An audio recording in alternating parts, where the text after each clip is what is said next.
மது மற்றும் போதை பொருள் ஒழிப்பு மகளிர் மாநாடு நடத்த உள்ள சூழலில்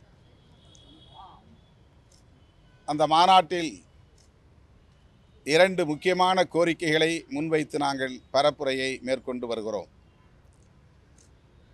முதலாவது கோரிக்கை, தமிழ்நாட்டில் அரசு மதுபான கடைகளை விற்பனை இலக்கை படிப்படியாக குறைக்க வேண்டும் என்பதாகும். இரண்டாவது, தேசிய அளவிலான ஒரு கோரிக்கை, அரசமைப்பு சட்டம் உறுப்பு எண் 47 படி படிப்படியாக மதுவிலக்கை இந்திய அளவிலே கொண்டு வருவதற்கு அனைத்து மாநில அரசுகளும் முன்வர வேண்டும் என்பதாகும்.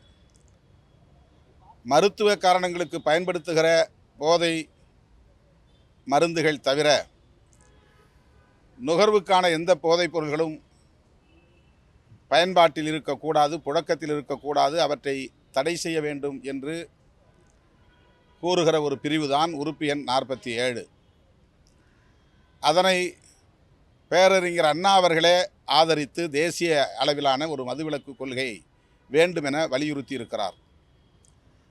திராவிட முன்னேற்றக் கழகத்தின் நிறுவனர், பகுத்தறிவு பகலவன் தந்தை பெரியாரின் தலைமை மாணாக்கர் பேரறிஞர் அண்ணா அவர்கள் மதுவிலக்கில் மிகவும் உறுதியாக இருந்தார், உடும்பிப்பிடியாக இருந்தார். அரசமைப்பு சட்டம் உறுப்பு எண் 47 எடுத்துரைத்து இந்திய ஒன்றிய அரசுக்கும் அப்போது அழுத்தம் கொடுத்திருக்கிறார். அதே கருத்தை முத்தமிழறிஞர் கலைஞர் அவர்களும் கொண்டிருந்தார், வலுவாக அதை பேசியிருக்கிறார். இந்திய ஒன்றிய அரசுக்கும் அதை சுட்டி காட்டியிருக்கிறார்.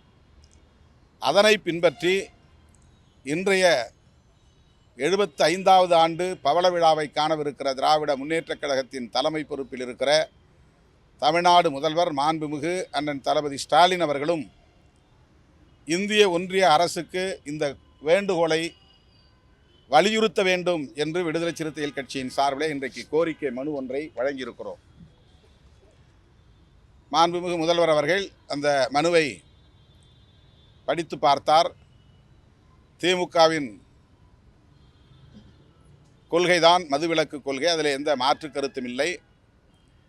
எனவே நீங்கள் நடத்துகிற அக்டோபர் 2ஆம் தேதி நடத்துகிற மாநாட்டில் திராவிட முன்னேற்றக் கழகத்தின் சார்பில் அமைப்பு செயலாளர் RS பாரதி அவர்களும் செய்தி தொடர்பு செயலாளர் TKS இளங்கோவன் அவர்களும் பங்கேற்பார்கள் என்கிற உறுதியை வழங்கியிருக்கிறார். இந்த கோரிக்கையை உங்களோடு சேர்ந்து நாங்களும் இந்திய ஒன்றிய அரசின் கவனத்திற்கு எடுத்து செல்ல விரும்புகிறோம், அழுத்தம் கொடுக்க விரும்புகிறோம் என்று முதல்வர் அவர்கள் கூறியிருக்கிறார். மதுவிலக்கு தமிழ்நாட்டில் நடைமுறைக்கு வர வேண்டும் என்பதில் எங்களுக்கு எந்த மாற்று கருத்தும் இல்லை. நிர்வாக சிக்கலை கருத்தில் கொண்டு படிப்படியாக அதனை எவ்வாறு நடைமுறைப்படுத்த முடியுமோ அவ்வாறு நடைமுறைப்படுத்துவோம் என்றும் மாண்புமிகு முதல்வர் அவர்கள் கூறியிருக்கிறார். இந்த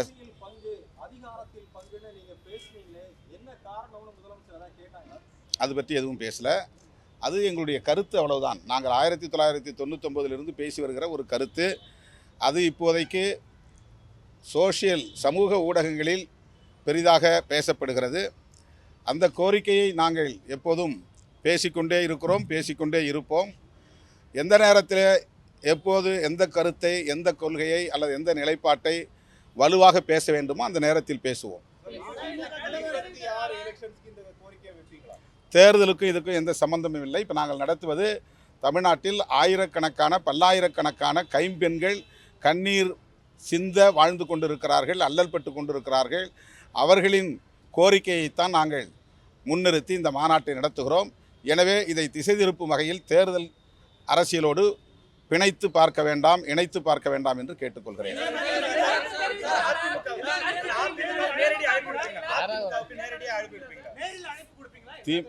நாங்கள் திமுகவுக்கு நேரடியாக அழைப்பு கொடுக்கல. பேசப்பட்ட விவரங்கள்லேருந்து உங்கள் கருத்து எங்கள் கருத்து ஒன்று தான். உங்கள் மாநாட்டில் எங்கள் தரப்பிலிருந்து 2 பேர் பங்கேற்பார்கள் என்று மாண்புமிகு முதல்வர் அவர்கள் கூறியிருக்கிறார். இந்த நிலையில் இந்த கருத்தில் உடன்படுகிறவர்கள் எங்கள் மாநாட்டில் பங்கேற்பதில் எங்களுக்கு எந்த தயக்கமும் இல்லை.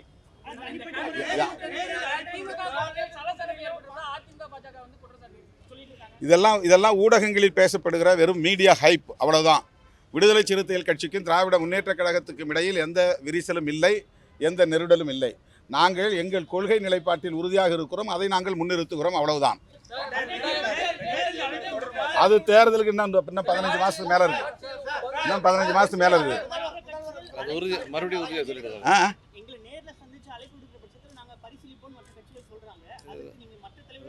இப்போ திமுக அதில் பங்கேற்பதாக கூறியிருக்கிறார்கள். இதற்கு பிறகு அவர்களுடைய நிலைப்பாடு என்ன என்பது எங்களுக்கு தெரியாது. நாங்கள் பார்க்குறோம். இது எல்லாருக்குமான பிரச்சனை. இது ஒரு கட்சிக்கான பிரச்சனை இல்லை, ஒரு கூட்டணிக்கான பிரச்சனை இல்லை. இது மக்கள் பிரச்சனை.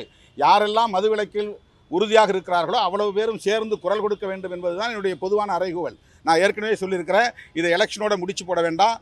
இது காமன் அப்பீல் ஃபார் ஆல். எல்லாரும் சேர்ந்து குரல் கொடுப்போம், எல்லோரும் சேர்ந்து பேசுவோம். இந்திய ஒன்றிய அரசுக்கு ஒரு அழுத்தம் கொடுப்போம். இந்திய ஒன்றிய அரசு எனக்கு இதில் எந்த பொறுப்பும் இல்லைங்கிற மாதிரி கண்டும் காணாமல் இருக்கிறது. இந்தியா முழுவதும் போதைப்பொருள் புழக்கம் தீவிரமாக இருக்கிறது. இந்தியா முழுவதும் 4 மாநிலங்களை தவிர எல்லா மாநிலங்களிலும் மதுபான வியாபாரம் அரசே முன்னின்று நடத்துகிறது. இதற்கு மத்திய அரசுக்கு, இந்திய ஒன்றிய அரசுக்கு பொறுப்பு இருக்கிறதா இல்லையா? இதுதான் விடுதலை சிறுத்தைகள் எழுப்புகிற கேள்வி. அரசமைப்பு சட்டம் உறுப்பு எண் 44 படி காமன் சிவில் கோடு உருவாக்குவதற்கு இந்திய ஒன்றிய அரசுக்கு உரிமை இருக்கிறது என்று சொல்லுகிற பாஜகவினர், அதற்காக அதை பயன்படுத்தி காமன் சிவில் கோடு கொண்டு வர முயற்சிக்கிறவர்கள், அதே ஆர்டிக்கிள் 47 பயன்படுத்தி ஏன் ஒரு national policy on liquor and drugs கொண்டு வரக்கூடாது? இதுதான் எங்கள் கேள்வி. அதுக்கு ஏன் தனிப்பட்ட ஒரு சட்டத்தை இயற்றக்கூடாது? இதுதான் எங்கள் கேள்வி. இந்திய ஒன்றிய அரசுக்கும் இதில் பொறுப்பு இருக்கிறது என்று அன்றைக்கு பேரறிஞர் அண்ணா சுட்டிக்காட்டியதைத்தான் இன்றைக்கு விடுதலை சிறுத்தைகள் சுட்டிக்காட்டுகிறோம். இந்த கருத்தில் திமுக உடன்படுவதால் எங்கள் மாநாட்டில் பங்கேற்க மாண்புமிகு முதல்வர் அவர்கள் உறுதியளித்திருக்கிறார். 2 பிரதிநிதிகளை அனுப்பி வைக்கிறார்.